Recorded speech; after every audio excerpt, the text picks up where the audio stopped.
하나님의 함께 하심에 대한 징조가 여러분의 삶의 여정 속에 나타나기를 우리 주 예수님의 이름으로 축복합니다. 오늘 사무엘서 강론은 미국과 한국을 위하여 기도함으로써 시작하겠습니다. 잠시 기도하시겠습니다. 아버지 하나님, 이 아침 미국과 한국을 위하여 기도하게 하심을 감사드립니다. 아버지께서 두 나라를 부강하게 해주셔서 이처럼 은혜 가운데 살 수 있게 해주시고 마음껏 예배하며 기도하고 또 세계 곳곳에 선교사들을 보낼 수 있는 그런 나라들로 삼아주신 것을 감사드립니다.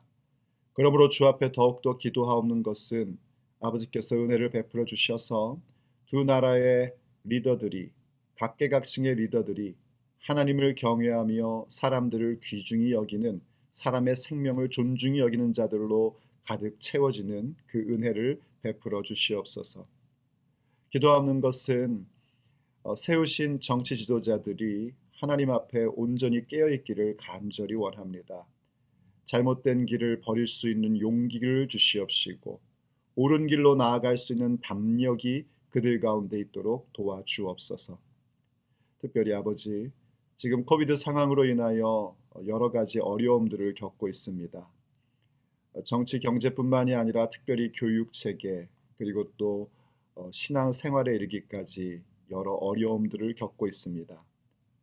바라옵건대 이 문제가 빨리 진정되게 해주시옵시고 많은 사람들이 안심하는 가운데에 사회생활을 하고 또 신앙생활 할 수 있도록 은혜를 베풀어 주옵소서. 이를 위하여 수고하고 애쓰는 자들이 어떤 이득을 추구하는 것이 아니라 사람들의 생명을 귀히 여기고 사람의 생명을 살리는 데에 더욱더 집중할 수 있도록 주님 역사하여 주옵소서.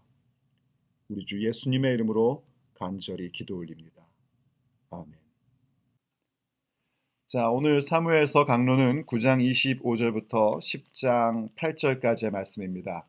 여러분들이 각각 개인적으로 읽어보시고요. 우리는 말씀을 나누며 함께 또 말씀을 읽어가며 오늘 메시지를 나눠보도록 하겠습니다. 9장에 들어와서 사무엘이 킹메이커의 역할을 잘하고 있는 것을 보았습니다. 킹메이커로서 그가 어떤 마음가짐을 갖고 있었고 또 한 사람을 그 시대의 리더로 세워갈 때에 어떠한 부분들을 해야 하는지에 대한 것을 우리가 잘 보았습니다. 그 모습은 오늘을 살고 있는 교회가 반드시 기억해야 할 모습입니다. 교회는 킹메이커의 역할을 해야 됩니다. 이 시대 또 우리가 살고 있는 지역 가운데에 하나님이 세우시고자 하는 리더들을 세우는 역할, 그것은 교회가 소금과 빛의 역할을 하는 것에 매우 현실적인 부분들입니다.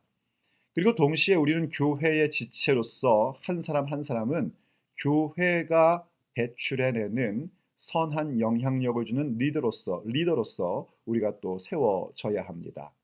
하나님께서 그렇게 우리들을 세우시고 우리를 통하여 이 시대 가운데 이 지역 가운데에 아버지의 선하신 뜻, 그 선하신 계획을 이루어 주십니다.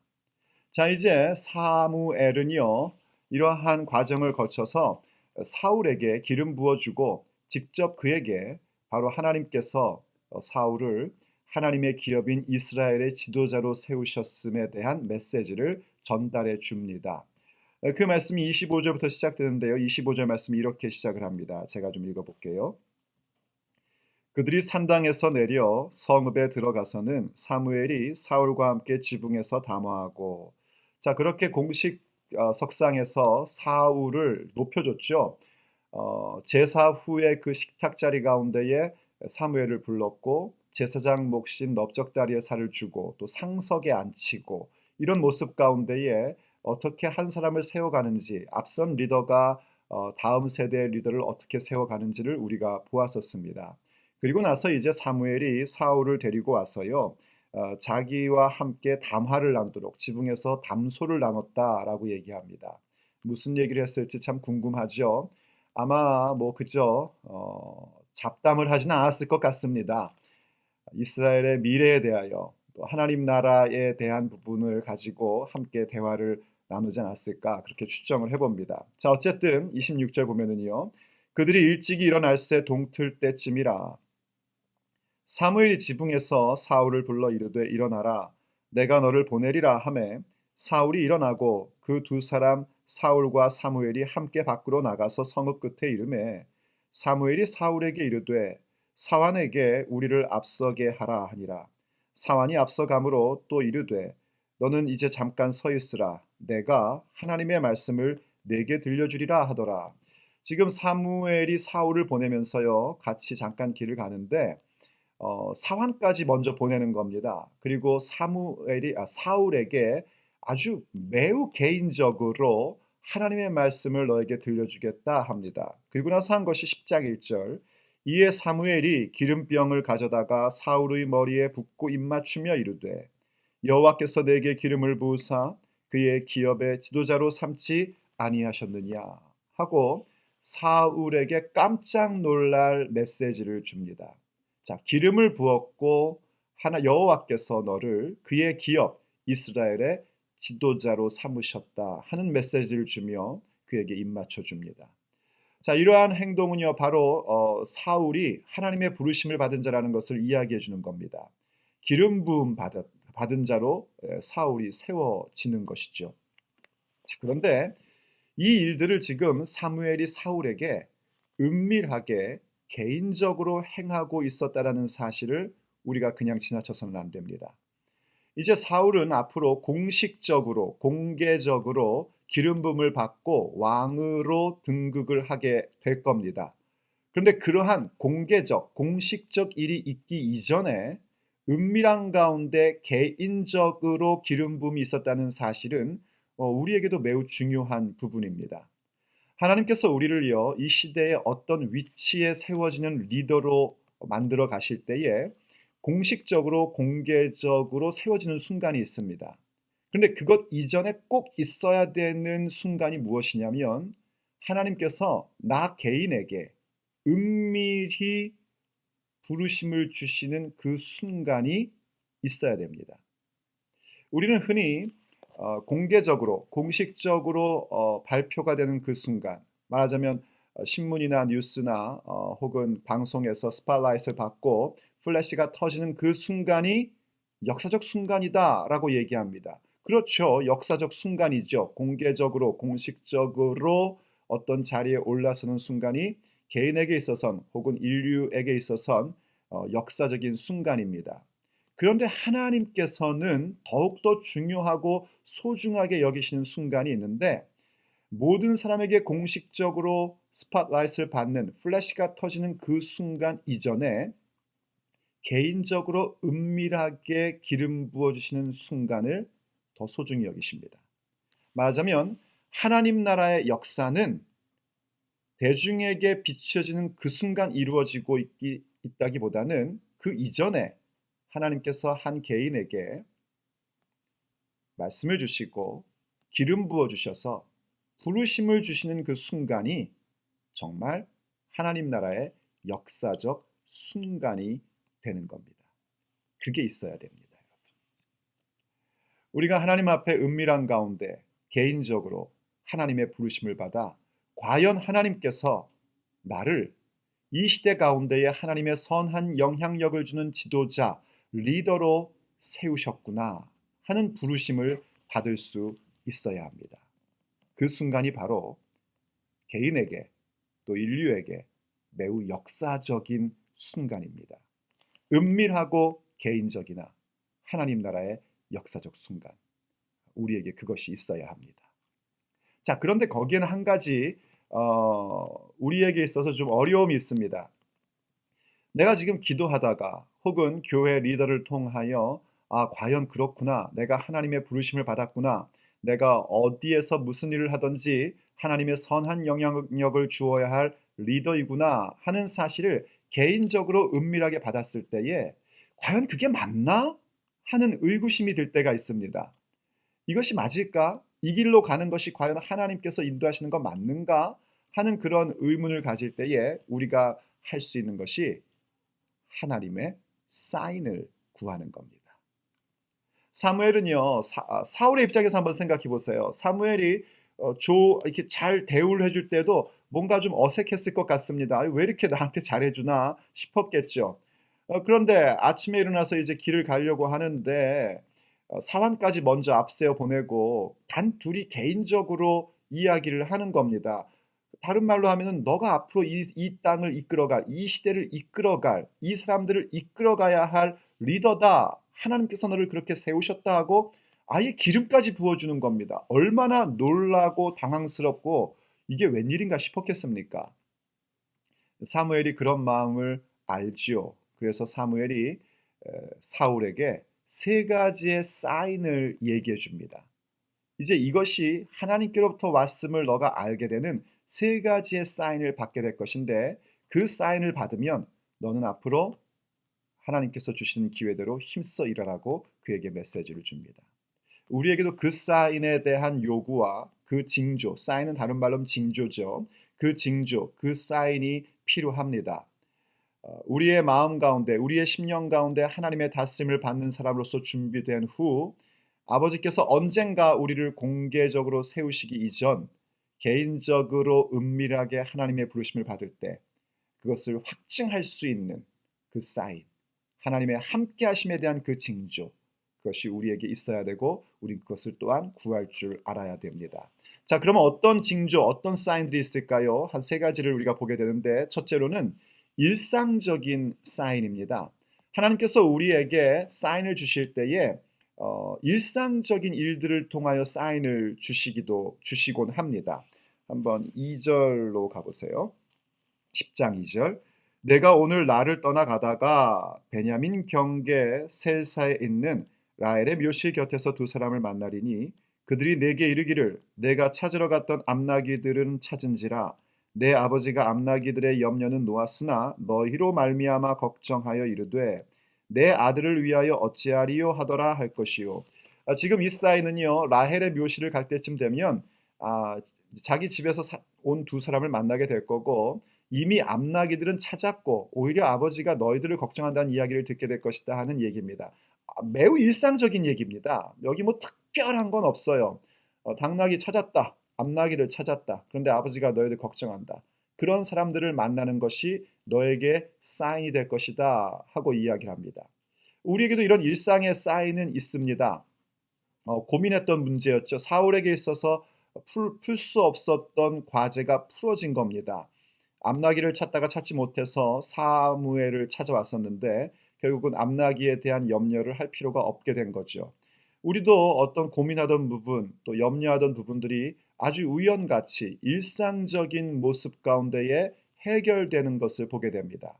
그건 참 소중한 하나님의 함께하심에 대한 사인이요, 또 우리가 하나님의 부르심을 받은 것에 대한 확증을 구할 때에 우리가 요구할 수 있는 사인이기도 합니다. 그러한 사인들을 여러분들이 그냥 우연이려니 하고 지나쳐서는 안 됩니다. 왜냐하면 그 사인 가운데에는 하나님께서 주시고자 하는 메시지가 있기 때문입니다. 사울이 바로 이렇게 암나기들을 찾았다, 아버지가 너희들을 걱정한다 하는 두 사람을 만나는 그 장소를 사무엘이 얘기해 줍니다. 그냥 가다가 우연히 만날 거야가 아닙니다. 라헬의 묘실 곁에서 그러한 일들을 만날 거다 하고 분명한 장소를 지정을 해주죠. 이 부분이 참 중요한데요. 라헬의 묘실이라는 부분이 지금 이 일상의 사인을 주시는 이유를 우리에게 생각하게 만들어줍니다. 라헬은 아시다시피 야곱의 아내입니다. 야곱이 참 사랑했던 아내였고, 이 라헬은 요셉을 낳았고 그리고 베냐민을 낳았습니다. 베냐민을 낳다가 그만 목숨을 잃게 되죠. 자식을 낳다 목숨을 잃은 어머니였습니다. 지금 사울은 사실 어느 지파에 속한지 여러분 기억하시죠? 베냐민 지파 사람입니다. 그런데 라헬의 묘실 곁이랍니다. 하나님께서 바로 그렇게 죽어가며 낳은 아들을 통하여 앞으로 이스라엘을, 아들의 후손 속에 앞으로 이스라엘을 다스릴, 이스라엘을 이끌어갈 리더를 세우시는구나 하는 부분을 확인할 수 있게 됩니다. 그러면 무엇을 할 수 있을까요? 하나님의 그 놀라운 섭리를 보게 되는 겁니다. 태어나지 못할 뻔했던 한 아이의 탄생, 그리고 그 막내둥이 베냐민을 통하여 한 지파가 이루어지고, 그 우여곡절 끝에 결국 그 가운데에 이스라엘을 이끌어갈 초대 임금이 세워지는 사건. 그 가운데 사울은 또 감사함도 고백할 수 있어야 할 것입니다. 아, 라헬이 나의 할머니가 그렇게 목숨을 걸고 출산한 베냐민. 그래서 오늘 이런 일이 있구나. 바로 하나님의 사인, 그 일상적인 사인 속에는 하나님의 그 놀라운 섭리하심과 그리고 그분께 드려야 할 감사함의 부분들이 늘 있기 마련입니다. 이것이 일상의 사인을 받는 사람들의 바른 모습이죠. 자, 두 번째 사인은요, 매우 특별한 일들의 사인입니다. 3절과 4절을 보십시오. 내가 거기서 더 나아가 다볼 상수리 나무에 이르면 거기서 하나님을 배우려고 베델로 올라가는 세 사람을 만나리니 한 사람은 염소 새끼 셋을 이끌었고 한 사람은 떡 세 덩이를 가졌고 한 사람은 포도주 한 가죽 부대를 가진 자라. 그들이 내게 문안하고 떡 두 덩이를 주겠고 너는 그의 손에서 받으리라 하고 이야기해 줍니다. 두 번째 사인은요, 다볼 상수리 나무쯤에 이를 때에 역시 또 장소를 강조합니다. 그때에 베델을 향하여 가던 세 사람을 만나게 될 것이다. 이렇게 얘기를 해줍니다. 염소 셋, 떡 세 덩이, 또 포도주 한 부대. 베델로 간다라는 것은 하나님께 제사를 드리러 가는 중이었음을 이야기합니다. 그리고 이때에 이들이 가지고 있었던 이 염소 새끼, 또 떡, 다른 말로 하면 빵이죠. 그리고 포도주, 이러한 부분들은 제물로 드릴 부분들입니다. 자신들의 기름식이 아니라, 길에서 먹는 음식이 아니라 하나님께 드리고자 하는 제물로서 갖고 가고 있는 것들입니다. 특별히 이때 이 떡에, 그래서 그 가운데에 너가 떡 두 덩이를 너한테 줄 거다. 떡 세 덩이나 갖고 있어. 세 덩이를 갖고 있었는데 그 가운데 두 덩이나 준다는 겁니다. 이 떡은 70인역은 아예 70인역이라는 것은 구약 히브리어 성경을 헬라어로 번역한 것인데 예수님 당시에는 많은 유대인들이 그 성경을 주로 봤었다고 합니다. 그 70인역 성경은 아예 이 떡을 진설병, 하나님의 제단에 드려지는 그 떡으로 그렇게 번역을 하고 있습니다. 진설병이라는 것은 본디 기름 부음 받은 제사장들이 먹는 떡입니다. 그런데 그 떡을 지금 누구에게 줬냐면 사울에게 줬다는 겁니다. 이건 참 특별한 일입니다. 이스라엘 사람들이 하는 행동이 아니라 매우 특별한 행동이죠. 제사장이었다면 그렇게 특별한 일은 아닐 겁니다. 하지만 사울은 베냐민 지파예요. 레위 지파도 아닙니다.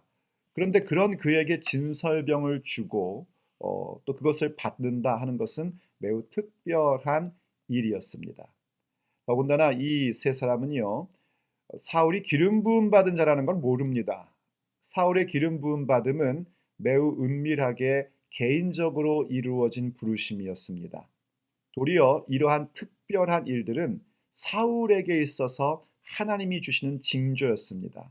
바로 사무엘이 기름 부어주고 너가 여호와의 기업을 이끌 지도자다 하는 그 말씀이 사무엘이라는 한 사람에게 나온 것이 아니라 하나님께로부터 왔음을 증거해주는 사인이었습니다.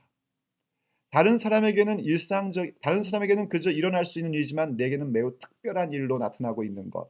그런 사인이 또 우리에게 필요합니다. 우리도 그러한 사인을 구할 수 있습니다.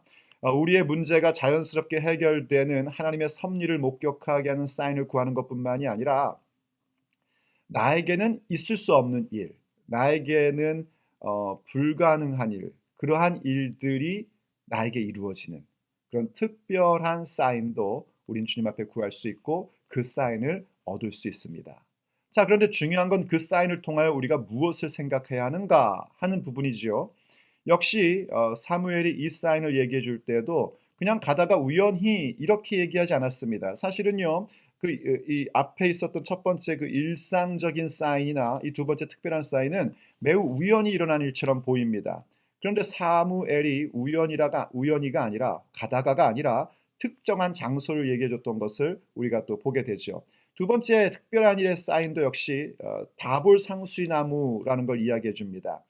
이 다볼 상수리 나무는요, 사사기에 보면 여선지자 드보라와 바락이 가나안 왕 그 야빈의 장수인 시스라를 크게 이겼던 그런 유서 깊은 장소입니다. 거기서 이 세 사람을 만나게 되는 특별한 사인을 받게 된다라고 그렇게 이야기해 주고 있습니다. 음, 어, 다볼 상수이 나무, 그 다볼 상수이 나무라는 그 지역 속에서 우리가 생각할 수 있는 것은 이제 사울이 이 사인을 만나게 될 때에 와, 이런 특별한 사인이 나한테 일어났네 하고 끝나면 안 된다는 겁니다. 그 특별한 사인을 받았을 때에 사울이 기억해야 될 것은 드보라와 바락을 통하여 행하셨던 하나님의 능력, 그때 드보라와 바락이 어떻게 가나안 시스라 장수를 이겼고 또 어떻게 하나님께서 일하셨는지를 기억하며 앞으로 자신이 하나님께서 주신 소명대로 블레셋으로부터 이스라엘 백성을 구출하시는 하나님의 그 역사를 어떻게 이루어갈지를 생각할 수 있어야 됩니다. 그게 사인을 받는 자의 자세이고 하나님이 사인을 주시는 이유입니다. 우리의 삶에서도요, 우리가 일상적인 사인뿐만이 아니라 특별한 사인을 구할 때 늘 유념해야 될 부분이 이겁니다. 왜냐하면 저도 믿음의 여정을 걸어오면서 하나님 앞에 사인을 자주 구했고 사인을 받곤 했습니다. 그런데 그때 늘 유념해야 될 게 뭐냐면 사인 자체에 기뻐하고 사인 받은 것만으로 끝나버리면 안 된다는 겁니다. 그 모든 사인을 주시는 이유가 어디에 있는지도 봐야지 되고요. 그리고 그 사인 하나하나 속에 담겨져 있는 하나님의 메시지도 우리는 봐야 합니다. 그래야 사인을 받을수록 성장하고 성숙하여 하나님의 통치를 온전히 받는 자로 세워질 수 있습니다. 그렇지 않으면 어떠한 과오가 생기냐면 사인만을 받고 믿음의 성숙을 갖지 못하는, 하나님의 통치 가운데 더욱 깊이 들어오지 못하는 아주 비극적인 일들을 만나게 됩니다. 그래서 여러분들이 사인을 구할 때 이 부분들을 주의하셔야 됩니다. 한 가지 더 팁을 드리면요, 사인만 구하면 큰일 납니다. 이 사인이 나오기 전에 이미 사무엘과 사울 사이에서는 하나님 앞에 예배함과 믿음의 교제가 있었고 사무엘이 사울에게 담화하며 아주 귀한 어떤 그 메시지들을 말씀들을 주었다는 사실도 여러분들이 기억하고 계셔야 됩니다. 예배, 하나님의 말씀, 그리고 사인의 순서라는 것 늘 잊지 마시길 바랍니다. 자, 어쨌든 이렇게 일상적인 사인과 특별한 일의 사인을 사무엘이 사울에게 알려주고요. 그러한 사인들을 어디서 만날지를 설명해 주면서 그 사인을 만날 때에 하나님의 섭리와 감사함, 그리고 앞으로 어떻게 하나님의 백성들을 이끌어가야 될지에 대하여 다시 한번 생각하고 묵상할 수 있도록 도와주는 그런 부분들을 우리가 보게 됩니다. 자, 이제 마지막 세 번째 사인은요, 성령 충만함의 사인입니다. 사실 이 부분이 제일 중요한 사인입니다. 우린 사인 그러면 일상적 사인과 특별한 사인 이 정도의 것을 주로 생각하는데 사실 사인, 하나님의 징조의 정점은 어디 있냐면 성령의 충만함을 받는 것입니다. 한번 5절부터 볼게요. 그 후에 내가, 사무엘이 사울에게 하는 얘기입니다. 하나님의 산에 이르리니 그곳에는 블레셋 사람들의 영문이 있느니라. 내가 그리로 가서 그 성읍으로 들어갈 때에 선지자의 무리가 산당에서부터 비파와 소고와 저와 수금을 앞세우며 예언하며 내려오는 것을 만날 것이다. 자, 하나님의 산에 이르게 된대요. 이게 어떤 장소인지는 아무도 모릅니다. 굉장히 하나님의 산에 이른다라는 이 단어가 특별한 단어라고 해요. 어쨌든 그 어떤 어, 사무엘과 사울 시대 때는 서로가 알고 있는 그 장소에 이르게 되면 하나님의 선지자의 무리들을 만나게 될 것인데 그들이 걸어오는데 어, 이, 어, 비파와 소고와 저와 수금을 앞세우고 예언하며 내려온대요. 이 모습은 예배의 모습입니다. 찬양하며 말씀을 듣는 그런 예배의 모습이죠. 이러한 예배의 모습을 만나게 될 때 6절 내게는 여호와의 영이 크게 임하리니 너도 그들과 함께 예언을 하고 변하여 새 사람이 되리라. 아멘. 이게 사인의 정점입니다. 일상적인 사인, 또 특별한 사인, 굉장히 소중하고 귀한 것입니다. 그리고 그 사인마다 담겨져 있는 하나님의 메시지를 들어야 됩니다.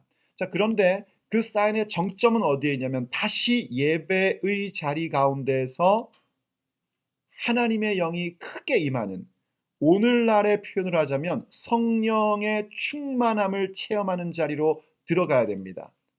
왜 성령의 충만함이 필요합니까? 오직 성령님이 임하실 때에만 우리는 변하여 새 사람이 될 수 있기 때문입니다. 사울도 마찬가지입니다. 이렇게 일상의 사인과 특별한 사인을 받을 때까지만 해도 반신반의할지도 모릅니다. 하지만 성령님이 임하시고 자신도 예언자들과 함께 예언을 하고 하나님 말씀을 선포하게 될 때에 그는 어느새 변화되어 새 사람이 됩니다. 새 사람으로 변화되는 역사를 체험하게 됩니다. 그것이 참된 사인, 우리가 사모해야 할 하나님의 징조입니다. 여러분, 이 사인 받기를 예수님의 이름으로 축복합니다. 그럴 때에 이 모든 사인, 일상의 사인, 특별한 사인, 성령님의 충만함을 입는 사인, 이 모든 사인을 받을 때에 무엇을 해야 되는가? 7절에서 이렇게 얘기해요. 이 징조가 내게 임하거든 너는 기회를 따라 행하라. 하나님이 너와 함께 하시느니라. 아멘. 이 징조가 임하면 기회가 있는 대로 움직이는 겁니다. 하나님께서 기회를 주시는 대로 우리가 일할 수 있습니다. 왜냐하면 하나님께서 함께 하시기 때문입니다. 하나님의 부르심이 은밀하게 개인적으로 나에게 임했을 때에 그것을 확인하는 사인을 하나님은 성실하게 우리에게 주십니다. 우리의 문제가 해결되는 일상적인 사인뿐만이 아니라 나에게 일어날 수 없는 일인 특별한 사인, 특별한 일들의 사인도 주시고 더 나아가 예배 가운데 성령님으로 충만함을 입어 나의 심령이 변화되고 새 사람이 되는 그런 사인을 우리에게 주십니다. 그 사인을 받으셨습니까? 그렇다면 이제 기회가 되는 대로 주의 일에 힘쓰십시오. 여러분에게 어떤 삶의 현장을 맡기셨던지 그 자리 가운데에 하나님의 나라와 예수 그리스도의 복음을 증언하는 사람으로 세운 바 되시고 일하십시오. 하나님께서 함께 하십니다. 기도하시겠습니다. 아버지 하나님, 우리를 이 세상 가운데 리더로 세우시고 빛이 되게 하시며 소금이 되게 해주심을 감사드립니다. 그 일들이 공개적으로 공식적으로 일어나기 전 개인적으로 은밀하게 불러주셔서 과연 하나님이 우리와 함께 하시기에 우리가 무슨 일이든지 할 수 있다고 그렇게 믿음 가질 수 있는 사람들로 세워주시니 감사합니다. 그래서 아버지 앞에 구합니다. 오늘 사랑하는 성도들에게 아버지의 함께 하심에 대한 그 징조, 그 사인을 나타내 주시옵소서. 문제가 자연스럽게 해결되는 일상의 사인을 주시고 자신에게 일어날 수 없었던 특별한 사인을 주시며 더 나아가 저들이 주님 앞에 예배하며 경배하며 나올 때마다 성령의 충만함을 입어 변하여 새 사람이 되는 사인이, 그 징조가 우리 모두에게 가득하게 하여 주옵소서. 그래서 이 징조를 갖고 이 사인을 붙잡고 기회가 되는 대로 하나님의 나라의 일에 힘쓰며 하나님의 함께 하심을 신뢰하며 나아가는 아버지 나라의 백성들, 이 세상에 선한 영향력을 주는 리더들로 우리 모든 성도들이 세워지게 하여 주옵소서. 우리 주 예수님의 이름으로 감사하며 기도 올립니다. 아멘.